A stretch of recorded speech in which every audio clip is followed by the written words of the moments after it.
আমাকে যখন পছন্দ হয় না, তাহলে আমার সাথেই যখন বিয়ে দিচ্ছ না, তাহলে অন্য জায়গায় বিয়ে ঠিক করো। আমাদের গ্রামেই আবার বিয়ে ঠিক করলো।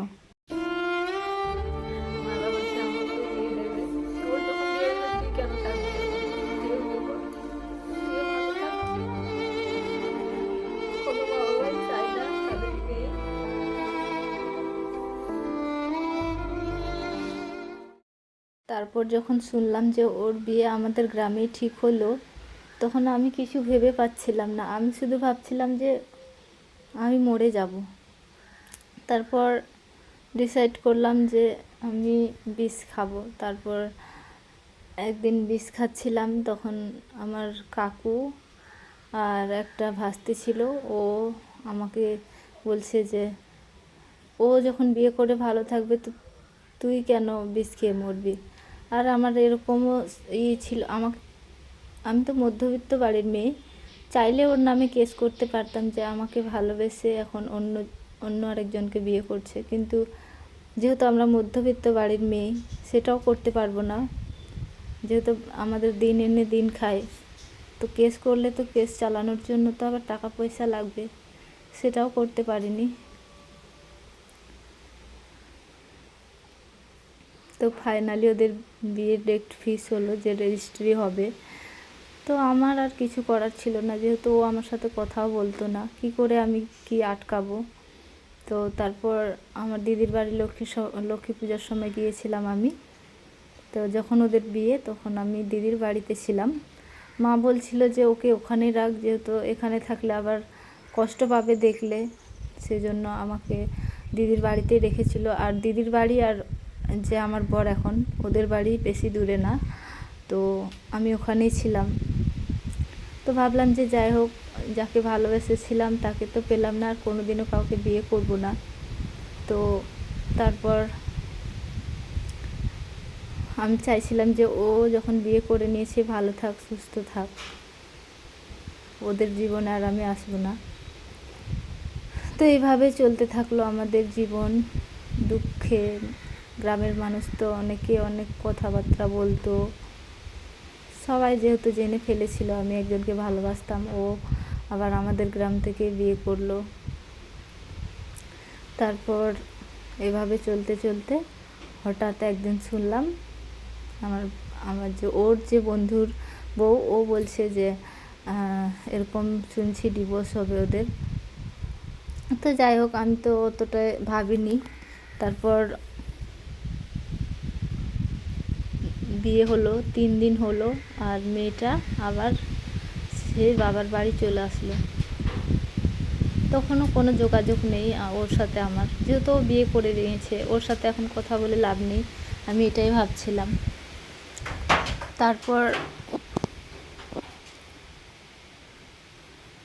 তারপর এইভাবে আমি পড়াশোনা করতে থাকলাম, কলেজে ভর্তি হলাম, ফার্স্ট ইয়ার ভর্তি হয়েছিলাম, আর কম্পিউটার ক্লাসও জয়েন করেছিলাম।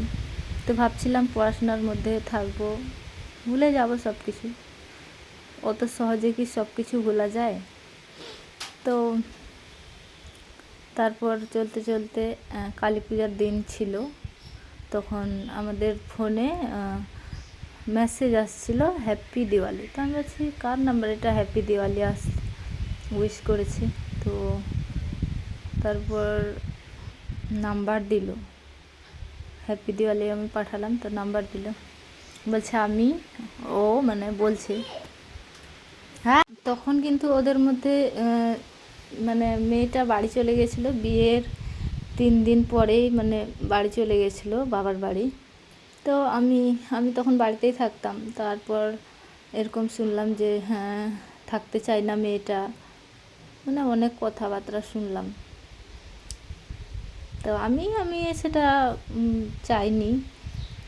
আমি তো চেয়েছিলাম ও বিয়ে করে নিয়েছে, ভালো থাক, সুস্থ থাক। তারপর এই যে মেসেজ করলো, আবার আমাদের ফোন করলো, তখন থেকে আবার ফোন শুরু হয়ে গেল আমাদের। ও তখন আমাকে বলছে যে আমি তোমাকে বিয়ে করব, তোমার সাথে থাকবো, এরকম একটা ব্যাপার।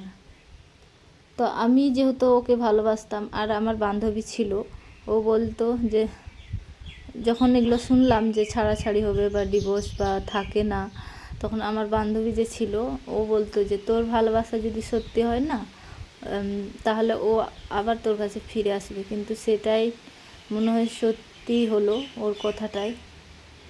আবার ও আমাকে ফোন করলো, আবার কথা বলা শুরু হলো আমাদের, চুপি চুপি কথা বলা আবার শুরু হয়ে গেল। এভাবে চলতে চলতে আমার পায়ে তখন, এগুলো তোমরা বিশ্বাস করবে কি না জানি না, আমার পায়ে তখন ঘা হয়ে যায় বা পায়ে। তো ওটা নিয়ে অনেক ডাক্তার মহান, কত বড় বড় ডাক্তার দেখাতো, মহান দেখাতো, বাবা কাকু, কিন্তু কিছুতেই ভালো হতো না। তারপর এভাবে চলতে থাকলো। তারপর ও ডিউটি থেকে আসতো, আবার আমাকে নিয়ে ডক্টর দেখাতো, ঘুরতে যেতাম, এরকম চলতে থাকলো। কিন্তু আমি ওকে বারবার বলছিলাম যে যখন ওর সাথে থাকবে না তো ওকে ডিভোর্স দিয়ে দাও। এভাবে ওকে বিয়ে করেছো, আবার ওকে না ছেড়ে আমার সাথে কথা বলছো, আবার কেমন যেন একটা হয়ে যাচ্ছে। তারপর তো আমি যেহেতু ওকে ভালোবাসতাম, ওর কথা আর ফেরাতে পারিনি। দেখলাম যে ও বেচারা দুঃখে আছে, কষ্টে আছে, বিয়ে করে ভালো নেই। তো তারপর এরকম চলতে চলতে একদিন ও আমাকে বলল যে চলো আমার বোনের বাড়িতে যাব আম দিতে, মানে আমের আমের দিন ছিল, আম দিতে যাবে। তো আমি গেছিলাম ডক্টর দেখাতে, যে পায়ের ঘাটা আমার ভালোই হচ্ছিল না। তো ডক্টর দেখানোর নাম করে গিয়েছিলাম, আর আমার সাথে গেছিলো আমার ভাস্তি আর আমার বোন ছিল। তো ওদেরকে বললাম যে তোরা মিষ্টি টিষ্টি খাইয়ে দিলাম, তোরা বাড়ি চলে যা, আমি যাচ্ছি। তো তো গেলাম ওর সাথে ওর বোনের বাড়ি। আর ওখানে গিয়ে কি হয়েছে, অনেক লোক জড়ো হয়ে গেছে, বলছে নতুন বউ নিয়ে এসছে, নতুন বউ নিয়ে এসছে, অনেকজন দেখতে চলে এসেছিলো। আর তখন ওখানে আমার একটা পিসি সম্পর্কে, ও আমাকে চিনতে পেরে গেছে, বলছে হ্যাঁ তুই ওর বোন হলি না? বলছে হ্যাঁ। তো বলছে হ্যাঁ, ওই ছেলেটা অন্য মেয়েকে বিয়ে করেছে, এখনও ছাড়াছাড়ি হয়নি, আর তুই ওর সাথে ঘুরছিস, আর অনেকেই এখানে দেখে নিয়েছে তোকে, আর এখন তুই যদি বাড়ি যাস আবার মান সম্মানের ব্যাপার, কি বলবে মানুষ। তো আমাকে পিসিটা বলছিল যে তুই আর বাড়ি যাবি না, ওর সাথে ওর বাড়ি চলে যাবে। তা আমি বলেছিলাম তখন ঠিক আছে। তো তারপর ওখান থেকে খাওয়া দাওয়া করে আমরা বেরিয়ে গেলাম বাড়ি, আমাকে বাড়ি পৌঁছে দিতে যাচ্ছিল আমার বর।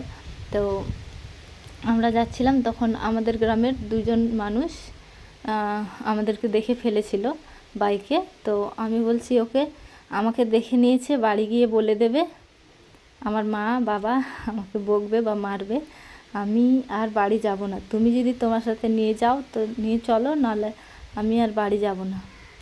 তখন আমার বর বলছে যে কি করে নিয়ে যাব এখন, তো বাড়িতে ফোন করলো। আমি বললাম তুমি যদি না নিয়ে যাও আমাকে এখানে ছেড়ে দাও, আমি যেদিকে ইচ্ছা আমি সেদিকে চলে যাব, যেহেতু ও আমাকে ভালোবাসে, এখন আমাকে মাঝ রাস্তায় ছেড়ে তো আর যেতে পারবে না। তো তখন ও বাড়িতে ফোন করলো ওর দাদাদের, মামার ছেলেদের, তো বলছে নিয়ে যাব কি না। ওর ভাইকে ফোন করলো, কি বললো জানি না। তারপর ওখান থেকে সন্ধ্যের মতো হয়ে গেল, তখন আমাকে নিয়ে আসলো, সন্ধে হয়ে গেছিলো। আর তার মধ্যে আমার শ্বশুর শাশুড়ির খবর পেয়ে গেছে যে নিয়ে আসছে আমাকে, ওরা তো খুঁজতে বের হয়ে গেছে লাঠি নিয়ে। তো সন্ধ্যা হয়ে গেছিলো, আমরা রাস্তায় দাঁড়িয়ে আছি। তারপর আসলাম বাড়ি আসলাম, তারপর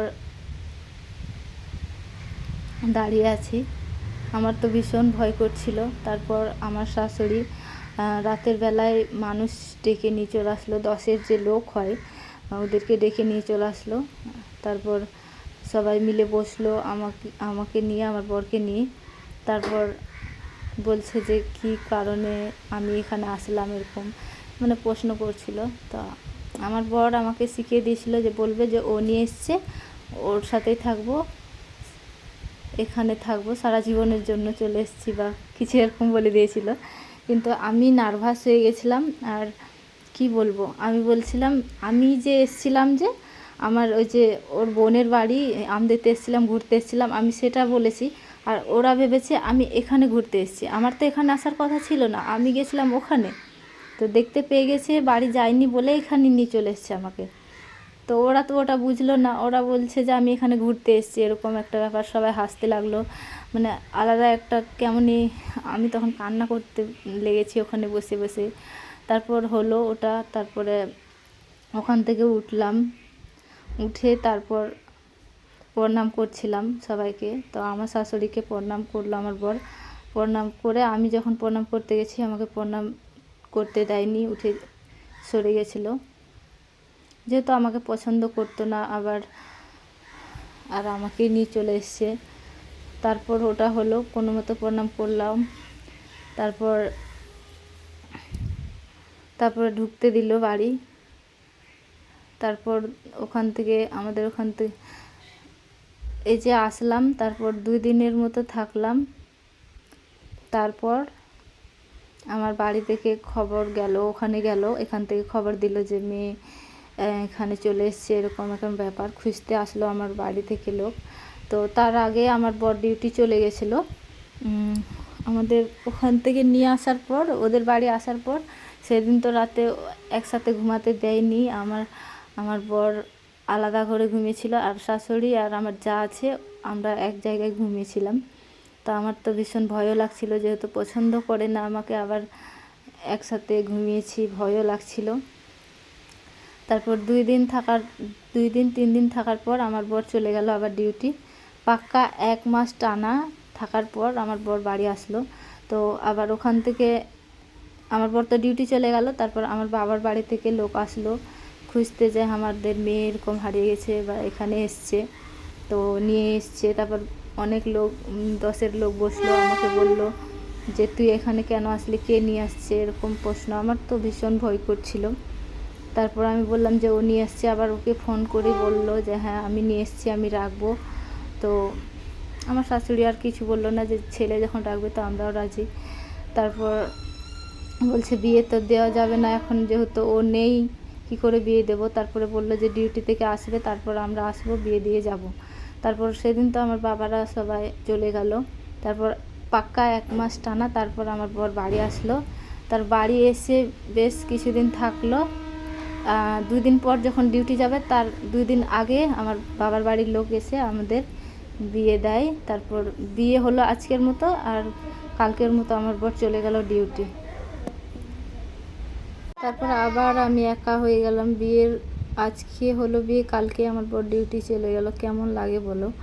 তা আবার আমি পাক্কা 1 মাস থাকলাম একা। তারপর আমার বর আসলো, তারপর বেশ ভালোই চলতে লাগলো। তারপর আমাদের বিয়ের 3 মাস পরে কোর্ট থেকে নোটিশ চলে আসলো, আমাদের জীবনের প্রথম, কি বলবো, দুর্ঘটনা বলতে পারো। তারপর বিয়ের 3 মাস পর কোর্ট থেকে চিঠি আসলো যে কেস করেছে ওই মেয়েটা। তো তারপর কি করবে, তখন আবার ডিউটি থেকে জানুয়ারি মাসে 22 তারিখ ডেট ছিল কোর্টে হাজির হওয়ার। তো আবার চলে আসলো আমার বর, যেহেতু ডেট পড়েছে। তারপর আমাদের শুরু হলো সব থেকে দুঃখের, খারাপ বলতে পারো সময়। তো পুলিশ বলেই দিয়েছিল যদি 22 তারিখে কোর্টে হাজিরা না দেয় তাহলে ধরে নিয়ে যাবে পুলিশ। আমি ভীষণ ভয় পেয়েছিলাম। সব সময় ভাবতাম সব কিছু আমার জন্যই হয়েছে, আমি যদি না আসতাম আজ আমার পর পুলিশ ধরেও নিয়ে যেত না, প্লাস কোর্ট কাছারি এগুলো কিছুই হতো না। সব সময় আমি নিজেকেই দোষ দিতে থাকতাম।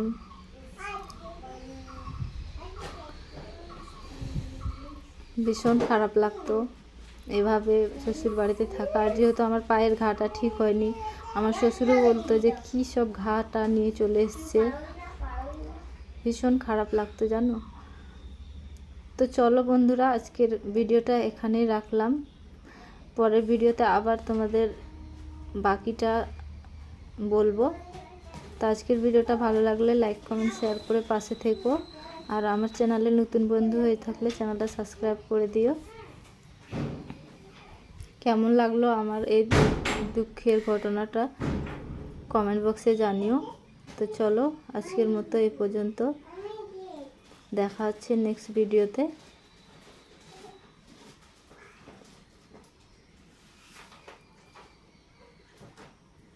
পুরো ভিডিওটা দেখার জন্য অসংখ্য ধন্যবাদ তোমাদেরকে।